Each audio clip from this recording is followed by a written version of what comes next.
Setidaknya ada 44 siswa dan 20 pengajar ataupun keluarga siswa di Madrasah Aliyah Negeri Insan Cendekia Gorontalo dinyatakan positif COVID-19. Dari 64 yang dinyatakan positif, 19 orang dilarikan ke rumah sakit karena mengalami gejala. Temuan kasus positif COVID-19 ini setelah Dinas Kesehatan Kabupaten Bone Bolango melakukan tes swab kepada 275 orang di lingkungan Madrasah Aliyah Negeri Insan Cendekia. Hingga saat ini, pihak Man Cendekia menghentikan sementara segala aktivitas di sekolah, termasuk pembelajaran tatap muka. Di Man Cendekia itu ada pemeriksaan berkala rutin, swab, antigen. Ada yang bergejala akhirnya di antigen positif.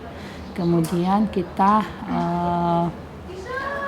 tracking PE. Kita hari Jumat itu sekitar 275 orang kita swab PCR, 275.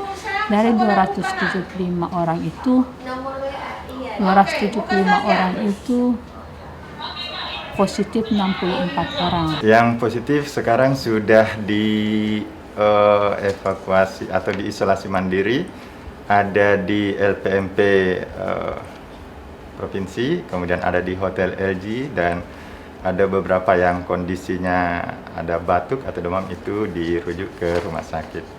Dievakuasi itu dalam keadaan sehat insya Allah. Cuman memang ada beberapa di antaranya yang batuk. Nah itulah kemudian yang diperiksa di intensif di saat mereka sudah dievakuasi di LPMP, diperiksa, kemudian yang mengalami gejala lebih itu kemudian dirujuk ke rumah sakit. Berapa orang yang ke rumah sakit? Yang